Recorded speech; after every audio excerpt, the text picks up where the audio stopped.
Fort Worth, Texas, August 1971. The air shimmered with heat, the kind that made metal door handles sting and cicadas scream from the trees.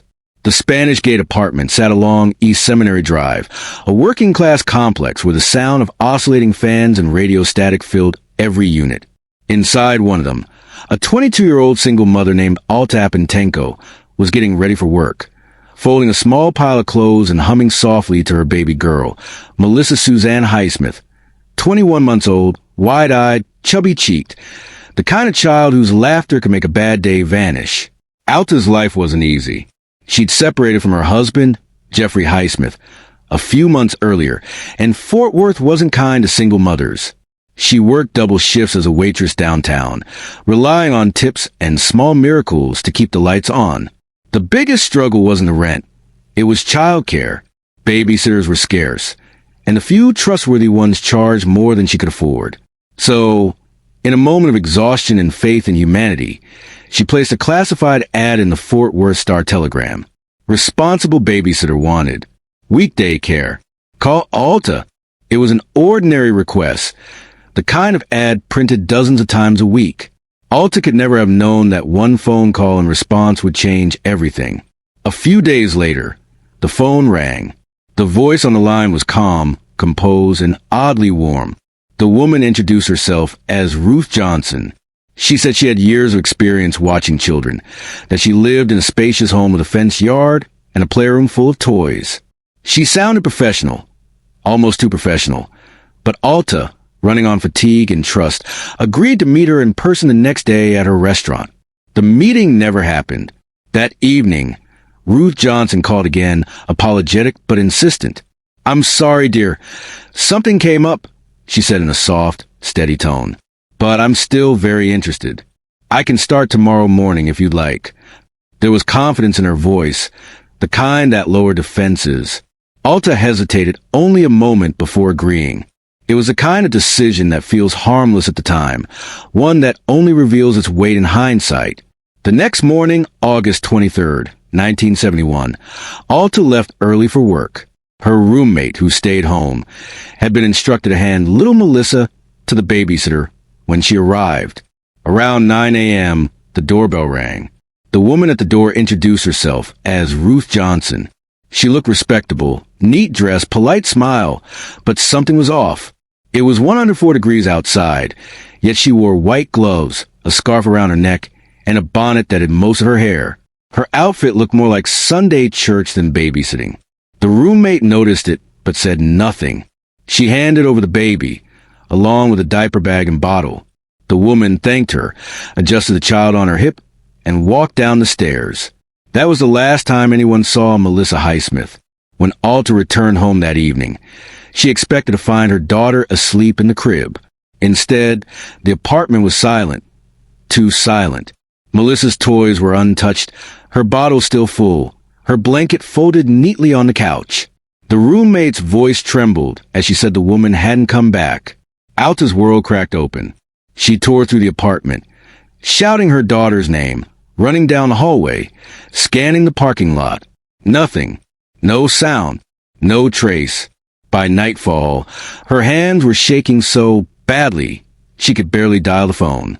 At 8 p.m., she called the police. The first officer on the scene took notes on a clipboard, his uniform damp with sweat.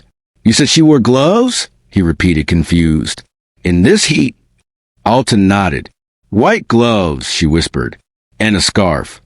The officer exchanged a glance with his partner, a look that said what neither wanted to say aloud. Whoever she was, she planned this. Within hours, the Fort Worth Police Department launched a citywide search. Flyers went up. Neighbors were questioned. The name Ruth Johnson turned out to be a ghost. No such person in any local directory. Hospitals, taxi companies, bus stations, nothing.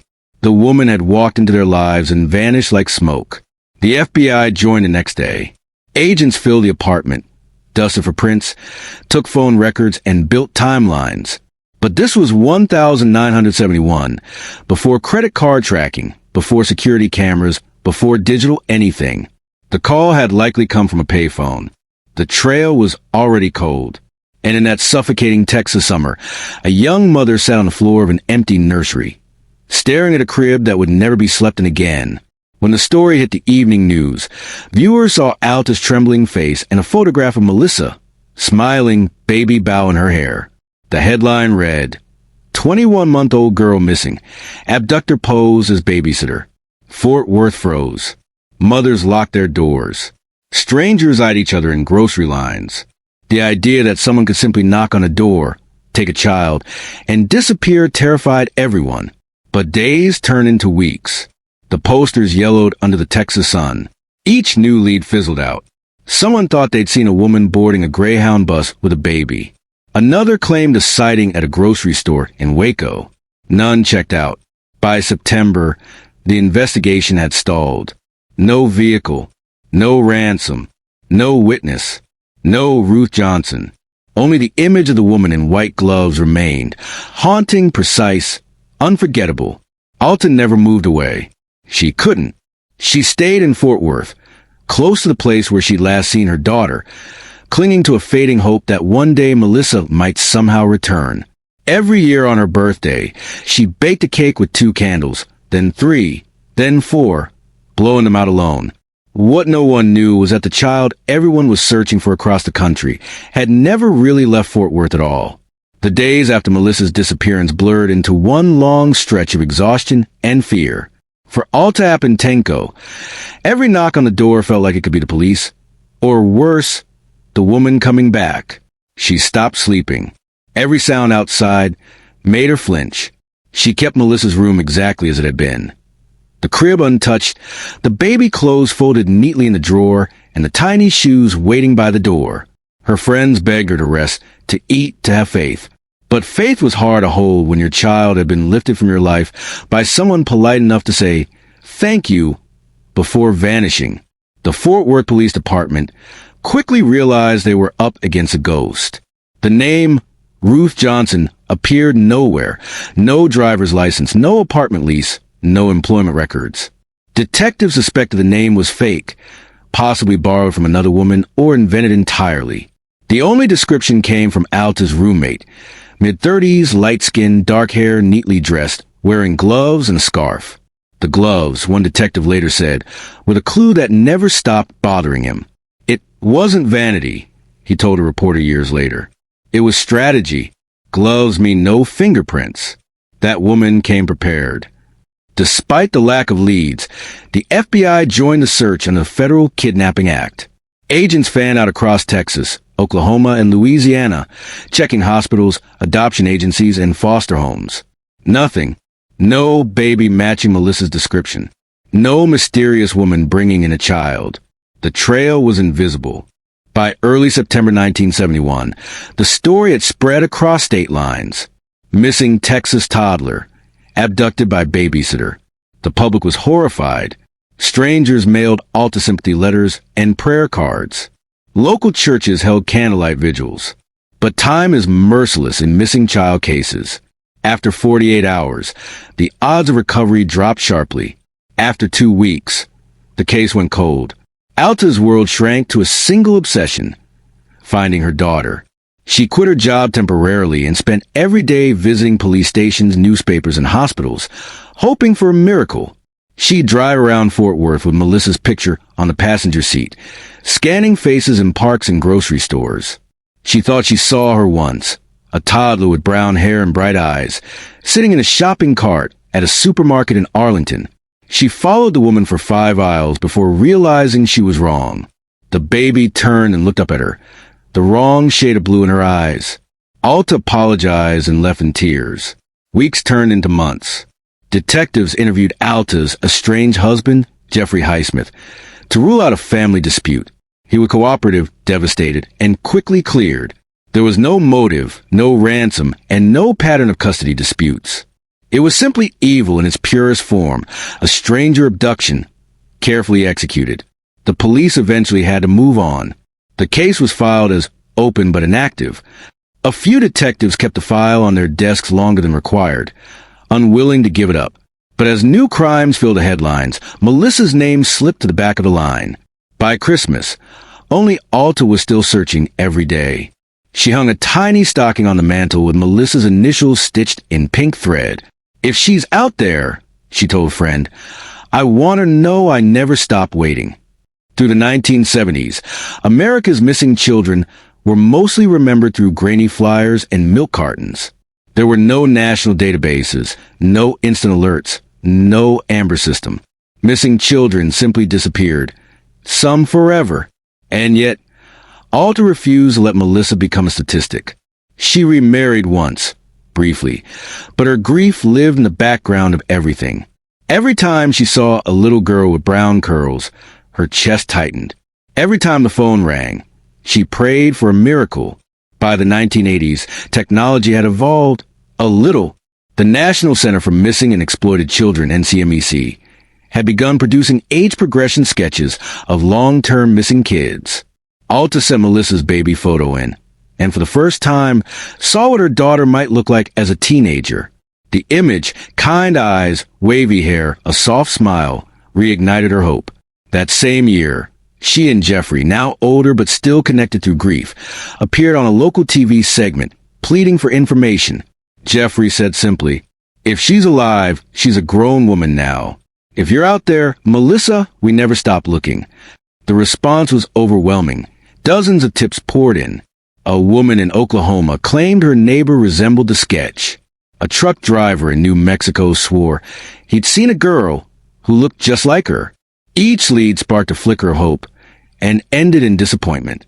When DNA testing emerged in the 1990s, the Highsmith family submitted samples to every database available. But the technology was primitive. Most labs weren't connected, and cross-referencing was rare. Every result came back the same. No match. Still, Alta refused to let the case die. She joined early internet forums dedicated to missing children, mailing out flyers, posting scanned photos on message boards, and emailing strangers. It was slow, heartbreaking work. But the internet, she believed, might one day bring her daughter home. In 2000, Melissa's younger siblings, now adults, created a Facebook page titled Finding Melissa Highsmith. At first, it was a digital scrapbook. Baby pictures, newspaper clippings, scanned police reports. But soon, it became something bigger, a beacon. Strangers began following, sharing the posts, offering support. Amateur genealogists, retired detectives, and cold case enthusiasts joined the discussion. People were fascinated by the eerie simplicity of it all. A woman walks into an apartment, takes a baby, and vanishes for half a century. The case became a quiet legend among true crime circles. Podcasters covered it. Reddit threads dissected it.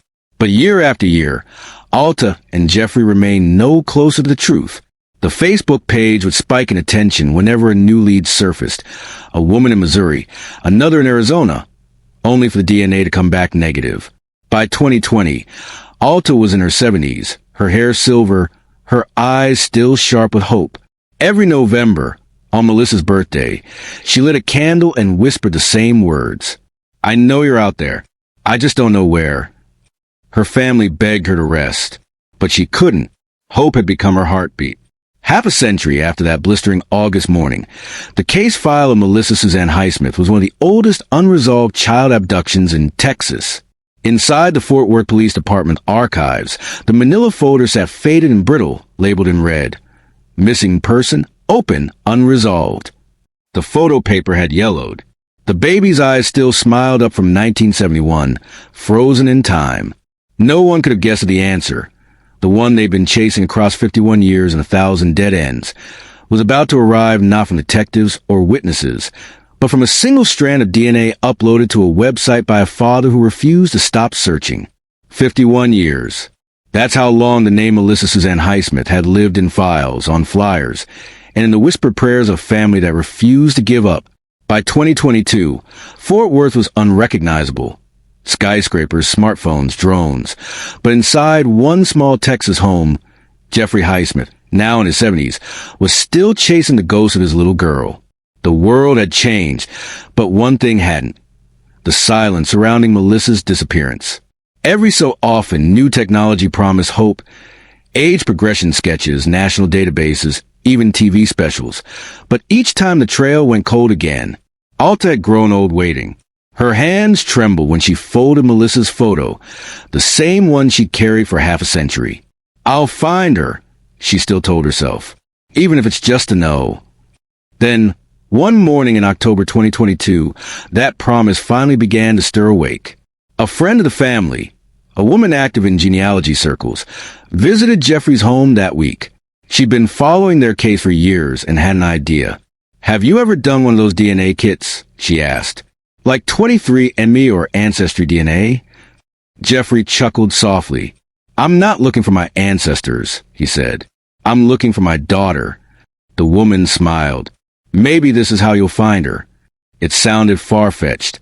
But Jeffrey had tried everything else: flyers, television, cold calls to law enforcement. So he ordered the kit, mailed a saliva sample, and waited. He didn't expect much. After 50 years, hope had become a habit, something he carried, but didn't always believe in. 3 weeks later, on November 22nd, 2022, an email arrived in his inbox. The subject line read, "DNA results ready, 23andMe." He opened it, half expecting a chart of ancestry percentages. Irish, Scottish, German, maybe, but what he saw made his heart stop. "You have a direct DNA match, immediate family." The match wasn't to Melissa herself, but to 3 individuals who shared his DNA at a level consistent with grandchildren. Their profiles were linked to a woman living in Fort Worth, Texas, the same city where his daughter had vanished 51 years earlier. At first, Jeffrey thought it had to be a glitch, some computer error. But then he saw the ages of the matches: late 20s, early 30s, exactly the right range if Melissa had children. He stared at the screen for a long time, whispering, "No, no way." He called his daughter Sharon, who managed the family's Facebook page, Finding Melissa Highsmith. "Check your email," he said, his voice trembling. I think we found her." They compared data, cross-referenced names, and contacted a volunteer genealogist, Lisa Jo Sheila, a clinical lab scientist who specialized in cold case DNA work. She examined results and gave them the words they had dreamed of hearing for half a century. "There's no mistake. These are your biological grandchildren." Jeffrey sat down, staring at his hands. "She's alive," he whispered. Lisa nodded softly. "She's alive, and she's been in Fort Worth this whole time." The shock rippled through the family like thunder. For years, they had imagined Melissa somewhere far away, another state, another country, a different life. But she had never left. The child taken from that small apartment in 1971 had grown up just 20 minutes away, living under a different name, unaware of who she truly was. Using public records, Lisa and the Highsmith siblings traced a DNA connection to a woman named Melanie Walden, born in 1970, living quietly in Fort Worth. Her date of birth was close to Melissa's. She had 3 adult children, the same ones in the DNA database. Everything fit, everything but belief. Jeffrey wanted to reach out immediately, but his hands shook too much to type. His daughter Sharon sat beside him at the computer, whispering, "Let's do this together." He took a deep breath and wrote, "Hi, my name is Jeffrey Highsmith. I believe I may be your biological father. I've been searching for my daughter Melissa for 51 years. He hit send and then waited. Hours passed. Nothing. Then days. No reply. Jeffrey began to wonder if she'd ever even see it. Or she'd think it was a scam. Who wouldn't? After all, what kind of stranger claims to be your long-lost father after half a century? Meanwhile, in another part of Fort Worth, Melanie Walden was sitting at her kitchen table when her phone buzzed. She opened Facebook Messenger and saw the message. Her first reaction was disbelief, then annoyance. "Another internet scam," she told her husband, rolling her eyes. But curiosity got the better of him. "What if it's real?" he said. He searched the name Melissa Highsmith online. The first result stopped him cold. A missing child poster, dated 1971, showing a baby with round cheeks, bright eyes, and a small birthmark under her left eye. The same mark his wife had. He turned the screen toward her slowly. "Mel," he said softly, "look." She stared at the photo, her mouth falling open. The resemblance was undeniable. The eyes, the smile, even the curve of the nose. It was her. For a long moment, she didn't speak. Then she whispered, "That can't be me." But something deep inside her shifted, that quiet, instinctive recognition that logic couldn't explain. That night, she couldn't sleep. She went through old photographs from her childhood, the ones that had always felt a little incomplete. There were gaps in her memory she could never explain, stories that didn't make sense.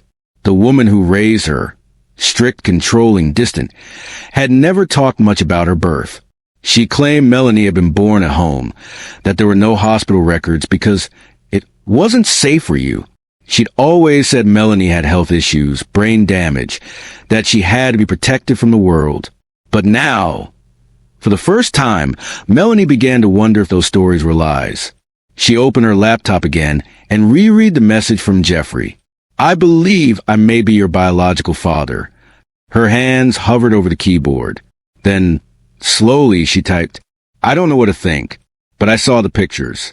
Maybe we should talk." When Jeffrey received a reply, he cried for the first time in years. He didn't shout or move. He just sat in silence, his shoulders trembling. Alta, his ex-wife, now frail but sharp, was told the news that same night. Her reaction was almost disbelieving. "I've had my hopes raised before," she said quietly. "If it's true, I'll know when I see her." They arranged a formal DNA test through a certified lab, just to be sure. No cameras, no police, no publicity. After 51 years of heartbreak, they wanted facts, not another false dawn. The waiting felt endless.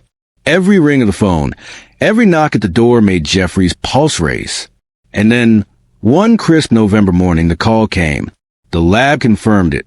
99.999% parentage match. Melanie Walden is Melissa Suzanne Highsmith. It was Thanksgiving week, 2022, the holiday of family and gratitude. Jeffrey called Alta, his voice shaking. "They found her," he said. Silence on the other end. Then a sob. "Where is she?" "Right here," he said. "She's been here all along." For the first time in 51 years, Alta let herself believe. 2 days later, the Highsmith family gathered in a small Fort Worth home, the air electric with disbelief. Cameras rolled quietly in the background, but the room was still. When Melissa walked in, everyone froze. Alta pressed a hand to her mouth. "That's my baby," she whispered. The two women moved toward each other slowly. 51 years collapsing into a single moment. When they finally embraced, it wasn't with words or noise, but with the kind of silence that carries everything: grief, forgiveness, and the miracle of recognition. After half a century of searching, the little girl who vanished in 1971 had come home. Not from across the country, but from across town. And the truth was only beginning to unfold. For 51 years, the Highsmith family had lived inside a nightmare. But for Melissa, who'd grown up as Melanie Walden, the nightmare had been her life. And she never even knew it. When the truth came out in late 2022, the world saw headlines calling it a Thanksgiving miracle. But inside Melissa's mind, it wasn't a miracle. It was a detonation. Because when you find out that the woman who raised you wasn't your mother, but your abductor, it doesn't just change your past. It changes who you are. Melissa's early memories had always felt strange. She remembered being told not to talk to neighbors, not to play outside, not to ask questions. Her mother, the woman she knew as Jane, was fiercely controlling. Jane had a calm, polite exterior in public, the same way the mysterious Ruth Johnson had once sounded on the phone in 1971. But behind closed doors, she was rigid, secretive, and cold. She'd always tell me I was born at home. Melissa later recalled in an interview that I was sick when I was born, that I had brain damage, and that the outside world could hurt me. So she kept me close, too close. Jane's version of love was control. Melissa wasn't allowed to play with other kids or attend birthday parties. She couldn't visit sleepovers or walk to the corner store. When she asked why, Jane would whisper, "You're special. People wouldn't understand. The world isn't safe for you." At first, Melissa believed her. What child wouldn't? But as she grew older, small cracks began to appear. Her birth certificate looked off. typed on a different form, issued years after her supposed birth date. There were no baby pictures, no hospital records, no relatives who came to visit. Whenever she asked about her father, Jane's eyes hardened. He was dangerous, she'd say. We don't talk about him. Disobedience came with punishment, swift and terrifying. She had a temper, Melissa said. If I questioned her, she'd grab me by the arm, shake me, scream. Then the next day, she'd act like nothing happened. By her teens, Melissa wasn't allowed to date or even go to school dances. Jane would appear at the doors of her classrooms without warning, pulling her out early, telling teachers she was sick again. Melissa didn't know it then, but she was living in a cage built from fear and lies. At 15, she finally broke. I didn't plan to run, she said. I just couldn't breathe anymore. One day, after a fight over curfew, Melissa slipped out a side window and never went back.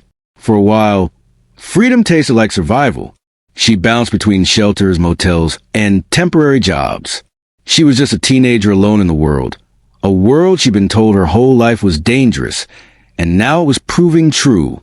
She worked odd jobs, washed dishes, cleaned motel rooms. She slept in her car when she had one. At times, she drifted into darker corners of the city, the kind where nobody asked for last names. I did what I had to do to get by, she said later without self-pity. But I was always looking for something. I didn't know what. By 19, she'd had her first child. 2 more followed in quick succession. Life was hard, chaotic, unstable. But she was free, and that counted for something. She would often look at her children and feel an ache she couldn't explain. Sometimes I'd stare at them and think, I hope nobody ever takes you away from me, she said quietly. Now I know why. When the DNA results confirmed that Melanie Walden was Melissa Highsmith, the missing child from 1971, shock rippled through every level of law enforcement and the media. FBI agents, Texas Rangers, journalists, all wanted to talk to her. But Melissa didn't want cameras. Not yet. She wanted answers. Who was Jane, really? And what had she done? Through records, investigators pieced together fragments of the woman's identity. Her real name had been Frances Jane Bingham, a drifter of sorts. She lived in multiple cities under different names during the early 70s, often renting short-term apartments and claiming to be a nanny or caretaker. She had no steady job, no family, no clear past. Police believed she may have been the same Ruth Johnson who had answered Alta's babysitter ad in 1971. It all fit: the description, the timing, the disguise. When Alta heard the name, she froze. That's her, she whispered. That's the woman who took my baby. Unfortunately, Jane could no longer answer questions. She had died just a few years before the DNA discovery, taking her secret to the grave. But the lies she left behind still haunted Melissa. I messaged one of her old friends on Facebook. Melissa said, I asked if she ever talked about me, about where she got me. The woman said once, just once, Jane told her she adopted a baby from a young mother who couldn't keep her. But there were no papers, no witnesses, nothing. When confronted with the truth that she had been kidnapped, not adopted, Melissa's mind went blank. I didn't believe it, she said. It was too big, too unreal. For a week, I just sat there staring at my kids, wondering how to even tell them. And then came the confrontation, not physical, but emotional. Before Jane's death, the two had become estranged. Years of tension and manipulation had driven them apart. When Melissa first started a family of her own, Jane tried to reassert control, calling constantly, showing up unannounced, criticizing her parenting. Melissa eventually cut off contact. Now, after learning the truth, she realized she had been protecting herself from her own abductor. I wanted to hate her, Melissa said, but I also wanted to understand. I kept thinking, why me? Why did she take me? Investigators couldn't prove motive. There was no ransom, no attempt to sell the child. Some believed Jane simply wanted a child and saw Alta's ad as an opportunity. Others suspected mental illness or delusion. Whatever her reasons, she had built a life on a lie and forced Melissa to live inside it. The hardest part for Melissa wasn't the anger. It was the confusion. I didn't know who I was anymore, she said. Everything I thought was true wasn't. She began therapy, slowly working through decades of trauma. Nightmares came back. Flashes of confinement, of whispered threats, of cry behind closed doors. She hadn't realized how much she'd buried. But alongside the pain came something new. Peace. For the first time in her life, she knew where she came from. She wasn't a damaged girl born at home to a mother who never smiled. She was Melissa Suzanne Highsmith, a daughter stolen from love, and returned to it by science and fate. In the months that followed, she met the siblings she never knew she had. They laughed, cried, and compared stories, the familiar quirks that somehow survived the years. Alta held her hand often, still afraid to let go, as if the world might steal her again. The police officially closed the case in 2023 with a note that read, "Subject located. Case closed, exceptional clearance." But for Melissa, the story wasn't over. She stood at her mother's doorstep one quiet morning, watching the sunrise over Fort Worth, the same city where it had all begun, and whispered, "I'm home." When the news broke, America paused. Missing Texas girl found after 51 years, alive. The headline blazed across screens from CNN to the New York Times. Reporters called it a Thanksgiving miracle, a story so improbable it sounded like fiction. But for the Highsmith family, it wasn't a miracle. It was persistence. It was science. It was 51 years of refusing to stop searching when everyone else had moved on. For Alta, the reunion was both joy and whiplash. The first time she saw her daughter, her grown daughter, it was like staring through a crack in time. Melissa's hair was darker now, her eyes wiser, her smile a little guarded. But it was her. The same curve of the cheek, the same small birthmark under her eye. Alta reached out, trembling. "Do you remember this?" she whispered, touching that tiny mark. Melissa shook her head. "No," she said softly. "But I remember the stories she told me. None of them were true."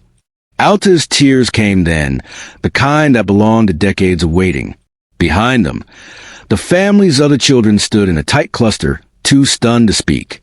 They'd grown up with only a photograph of their sister. Now, she was standing right there, alive, flesh and bone, in their living room. That night, the family gathered around a dinner table covered in casseroles, candles, and photographs, both old and new.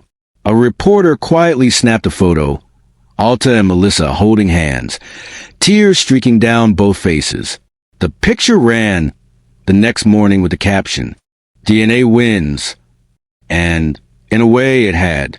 This wasn't a story solved by detectives or confessions or clues. It was solved by a strand of DNA, a simple saliva test mailed to a lab by a father who refused to quit. A mystery that had haunted Texas for half a century unraveled not in a police precinct, but in a living room filled with laughter and disbelief. The world wanted details, and they came fast. Television networks ran documentaries. Podcasts dissected the timeline. People online called it the greatest cold case recovery of all time. But for Melissa, fame was irrelevant. She wasn't a miracle headline. She was a person, a woman who'd lived her whole life under a lie and had just started reclaiming the truth. In an interview with People magazine, she said, quietly, "I lost 51 years, but I found out who I am. That's what matters." As the story spread, something unexpected happened. People all over the country began ordering DNA kits. Parents of missing children. Adoptees searching for biological families. Even detectives started to reopen cold files once deemed unsolvable. Within weeks, hashtag DNA wins began trending online, not as a meme but as a movement.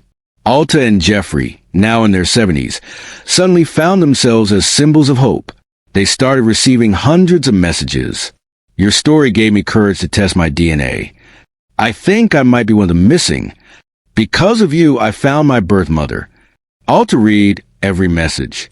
"If we can help just one other family," she said, "then all those years weren't wasted." Melissa, too, began to speak, not as a victim, but as a survivor. She attended small community events, often with her siblings by her side, sharing her story with quiet dignity. She told audiences that her life hadn't been perfect since the reunion, that rebuilding an identity wasn't instant. "There's no manual for finding out your whole life was built on a lie," she'd say, smiling through tears. "But there's healing in truth.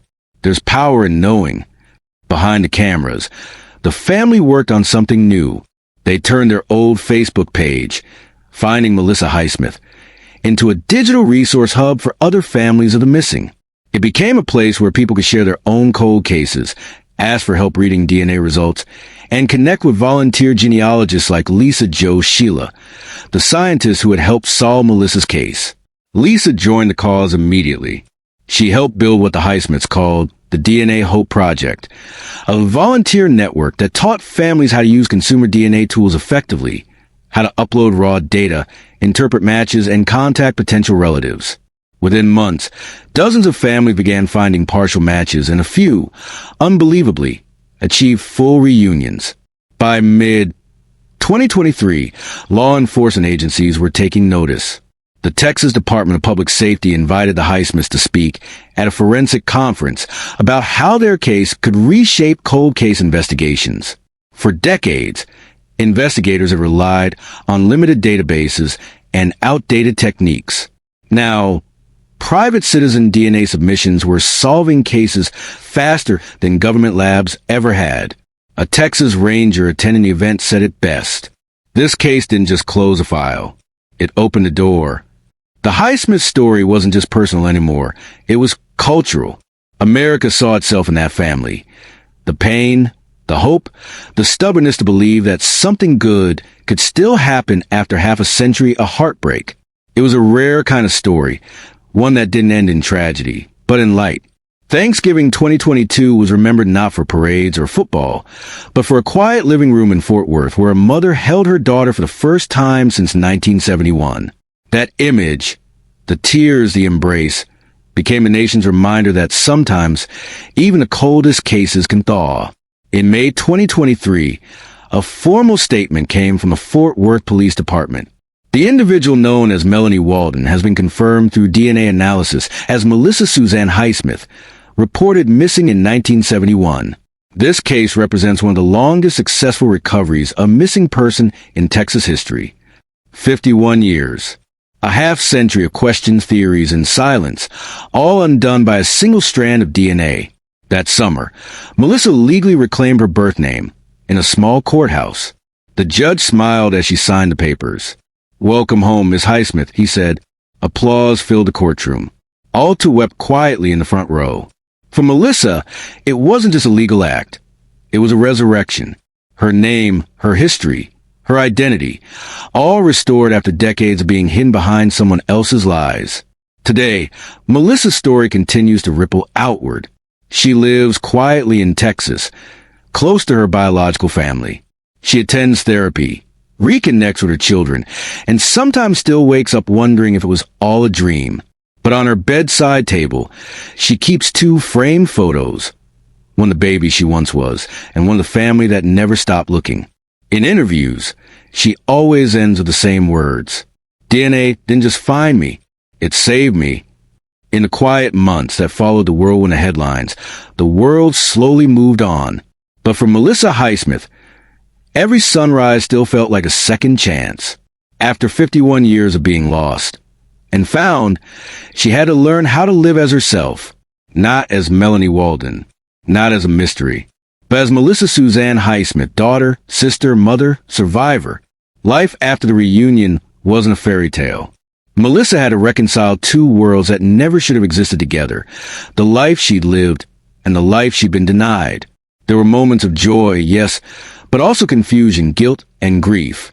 "I kept thinking," she said in an interview, "what do I do with 51 missing birthdays? How do I catch up on a lifetime I never had?" Her siblings helped. They spent hours talking, sharing stories from their childhoods, filling the blanks in each other's lives.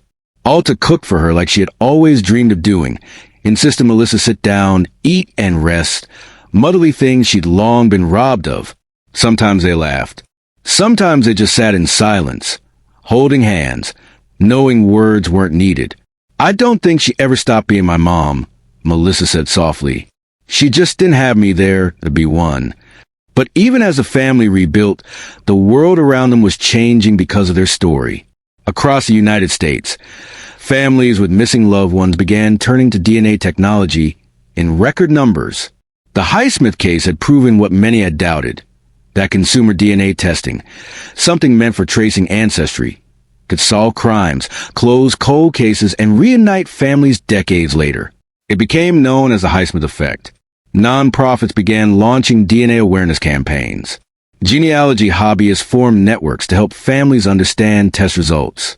Law enforcement agencies across Texas, Arizona, and California began partnering with companies like GeneMatch and Family Tree DNA. And at the center of that movement was a family who'd refused to give up. Alta and Jeffrey never set out to be advocates. But once the phone calls began pouring in, parents, siblings, adoptees begging for advice, they couldn't ignore it. So they decided to do something simple but powerful. They listened. The Facebook page that had once been a digital missing person flyer evolved into a lifeline. Alta's daughters ran Q&A sessions about DNA testing. Jeffrey posted updates about forensic genealogy breakthroughs. Melissa herself began sharing short videos, sometimes tearful, sometimes strong, encouraging others to never stop believing that truth can find you. In one post, she looked into the camera and said, "If I could be found after 51 years, anyone can. Don't stop searching. Don't stop hoping." Within days, the post went viral. By late 2023, the Highsmith family was invited to Washington, D.C. to speak at a national forum on cold case resolution. Melissa stood on stage beside her parents, her voice trembling as she faced a room filled with detectives, forensic experts, and journalists. "For years, people told my mom to move on," she said.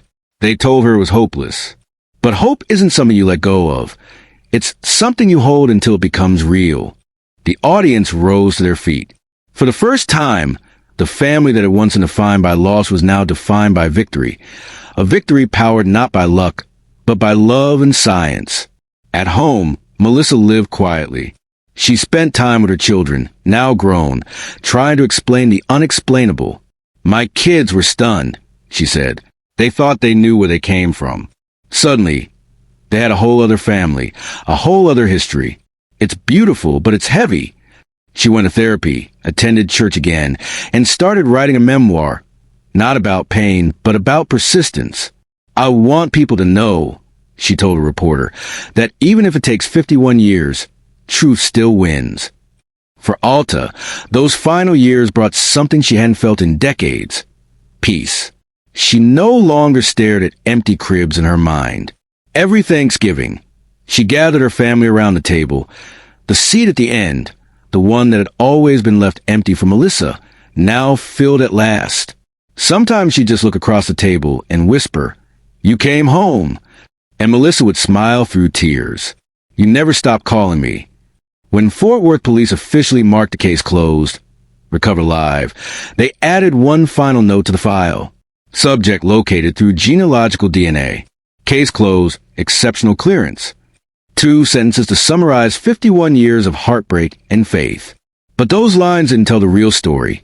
The sleepless nights, the birthdays missed, the candle in the window that Alta refused to blow out. The real story was what came after the case closed. The proof that ordinary people, armed with faith and science, could do what once seemed impossible. Today, Melissa's story has become a lesson told in classrooms, documentaries, and conferences. Her name stands beside others: J.C. Dugard, Elizabeth Smart, the Cleveland Captives, reminders that survival comes in many forms. But Melissa's case is different. There was no violence, no ransom, no rescue operation. Just a mother's love, a father's persistence, and the quiet power of DNA. On a cool November morning in 2023, 1 year after her rediscovery, Melissa stood outside the Spanish Gate Apartments, the very place where she'd been taken in 1971. The building had been renovated, the paint fresh, the old swing set replaced by a new playground. Children laughed in the distance. She stood there for a long time, looking at the spot where her story began, where her mother's heartbreak had started, and where her life had been rewritten by a stranger in white gloves. A soft breeze carried the smell of dust and honeysuckle. Melissa closed her eyes and whispered, I forgive you, and I'm free. As she walked back to her car, she stopped to place a single white flower on the ground. A reporter who happened to be nearby asked what it was for. Melissa smiled. For the little girl I used to be, she said. She waited a long time to come home. For Alta, Jeffrey, and everyone touched by their story, the message was simple. Never give up, never underestimate hope, and never stop believing that the truth, no matter how deeply buried, can still rise. Because in a world where one DNA strand can rewrite half a century of silence, miracles don't always come from heaven. Sometimes they come from science, sometimes from love, and sometimes from both.